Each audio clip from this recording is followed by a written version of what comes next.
প্রথম টেস্ট হারার পর কানপুরের দ্বিতীয় টেস্টে মাঠে নামে টাইগাররা। টসে হেরে ব্যাটিংয়ে আসে বাংলাদেশ। তবে বৃষ্টির বাধায় ৩৫ ওভারের বেশি গড়াতে পারেনি কানপুর টেস্টের প্রথম দিন। দিন শেষে টাইগারদের সংগ্রহ দ্বারাই ৩ উইকেটে ১০৭ রান। কানপুর টেস্টের দ্বিতীয় ও তৃতীয় দিন ভেসে যায় বৃষ্টিতে। চতুর্থ দিন মাঠে নামে মুশফিক মমিনুলরা। দিনের শুরুতেই গুরুত্বপূর্ণ উইকেট হারায় বাংলাদেশ। বুমরার বলে বোল্ড হয়ে প্যাভিলিয়নে ফিরেন মুশফিকুর রহিম। ১১ রান করেই মুশফিক আউট হলে টাইগারদের সংগ্রহ দ্বারাই ৪ উইকেটে ১১২ রান।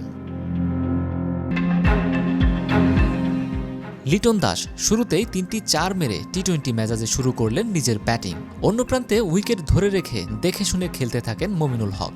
মোহাম্মদ সিরাজের বলে মমিনুলকে আউট দেয় আম্পায়ার, কিন্তু রিভিউয়ে দেখা যায় ব্যাটে বলে কোনো সংযোগ হয়নি। লাইভ পেয়ে মমিনুল হক পূর্ণ করেন নিজের 50। লিটন দাস আগ্রাসী হতে গিয়ে শিকার হন ক্যাচ আউটের। ৩০ বলে ১৩ রান করেই ধরেন প্যাভিলিয়নের পথ। ক্রিজে এসেই সাকিব যেন লিটনের অনুরূপ, আগের বলেই ৪ মেরে পরের বলেই আউট। মাত্র ৯ রান করেই আশুইনের শিকার বনে যান এই অলরাউন্ডার। টাইগারদের উইকেট যাওয়ার মিছিলে এদিন ব্যতিক্রম ছিলেন মমিনুল। এক প্রান্ত ধরে রেখে পূর্ণ করেন নিজের ১৩তম সেঞ্চুরি। দীর্ঘ ১৫ মাস পর সেঞ্চুরির দেখা পেলেন এই ব্যাটার। ১৭২ বলে করা সেই সেঞ্চুরিতে মমিনুল খেলেছেন ১৬টি ৪ ও ১টি ৬-এর মার। লাঞ্চ বিরতিতে যাওয়ার আগে টাইগারদের সংগ্রহ ৬ উইকেটে ২০৫ রান। লাঞ্চ বিরতি থেকে এসেই একের পর এক উইকেট হারাতে থাকে টাইগাররা। মাত্র ২৮ রানে ৪ উইকেট হারিয়ে বাংলাদেশ অল আউট হয় ২৩৩ রানে।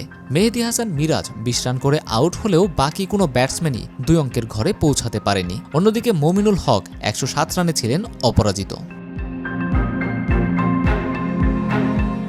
ক্রিজে নেমেই মারমুখী স্টাইলে ব্যাট করতে শুরু করে জয়সওয়াল। মাত্র ১৮ বলেই দলীয় ৫০ পূর্ণ করে ভারত। দলীয় ৫৫ রানে মিরাজের শিকার রোহিত শর্মা। ১১ বলে ২৩ রান করে আউট হন এই ওপেনার। তবে মারমুখী ব্যাটসম্যান জয়সওয়াল ৩১ বলে তুলে নেন নিজের ৫০। ১০ ওভার শেষে ভারতের সংগ্রহ দাঁড়ায় ১০৩ রান। ১২৭ রানে ভারতের দ্বিতীয় উইকেটের পতন। হাসান মাহমুদের বলে বোল্ড হন জয়সওয়াল। ৫১ বলে ৭২ রানেই থামে জয়সওয়ালের ব্যাট। এরপর শুভমান গিল ও ঋষভ পন্থকে প্যাভিলিয়নের পথ দেখান টাইগার অলরাউন্ডার সাকিব আল হাসান। ৩৬ বলে ৩৯ রান করে শুভমান গিল আউট হলেও ২ অঙ্কের ঘরে পৌঁছাতে পারেনি ঋষভ পন্থ। সাকিব ও মেহেদী হাসান মিরাজের বোলিং তাণ্ডবে ভারত ২৮৫ রানে হারায় ৯ উইকেট।